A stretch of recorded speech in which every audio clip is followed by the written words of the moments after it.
Harry Potter and the Philosopher's Stone by J.K. Rowling. Chapter 1.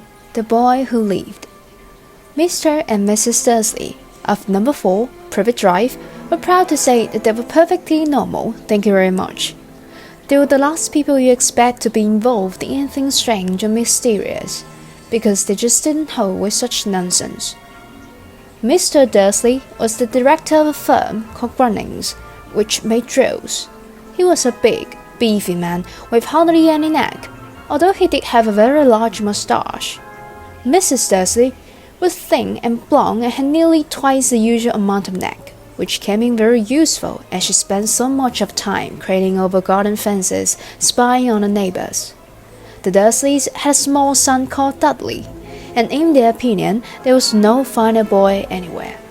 The Dursleys had everything they wanted, but they also had a secret, and their greatest fear was that somebody would discover it. They didn't think they could bear it if anyone found out about the Potters. Mrs. Potter was Mrs. Dursley's sister, but they hadn't met for several years. In fact, Mrs. Dursley pretended she didn't have a sister, because her sister and her good-for-nothing husband were as un-Dursleyish as it was possible to be.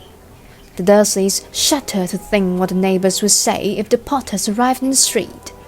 The Dursleys knew that the Potters had a small son too, but they had never even seen him. This boy was another good reason for keeping the Potters away. They didn't want Dudley missing with a child like that. When Mr. and Mrs. Dursley woke up on a dull grey Tuesday, our story starts. There was nothing about the cloudy sky outside to suggest that strange and mysterious things would soon be happening all over the country. Mr. Dursley hummed as he picked out his most boring type for work, and Mrs. Dursley gossiped away happily as she wrestled a screaming Dudley into his high chair. None of them noticed a large tawny owl flutter past the window. At 8:30, Mr. Dursley picked up his briefcase, pat Mrs. Dursley on the cheek, and tried to kiss Dudley goodbye, but missed, because Dudley was now having a tantrum and throwing his cereal at the boards. "Little tyke," chuckled Mr. Dursley as he left the house. He got into his car and backed out of the Number 4 drive. It was on the corner of the street that he noticed the first sign of something peculiar: a cat reading a map. For a second, Mr. Dursley didn't realize what he had seen. Then he jerked his hat around to look again. There was a tabby cat standing on the corner of Privet Drive, but there wasn't a map in sight. What could he have been thinking of? It must have been the trick of the light. Mr. Dursley blinked and stared at the cat. It stared back. As Mr. Dursley drove around the corner and up the road, he watched the cat in his mirror. It was now reading the sign that said Privet Drive. No, looking at the sign, cats couldn't read maps or signs. Mr. Dursley gave himself a little shake and put the cat out of his mind. As he drove towards town, he thought of nothing except a large order of drills he was hoping to get that day. But on the edge of town, drills were drawing out of his mind by something else.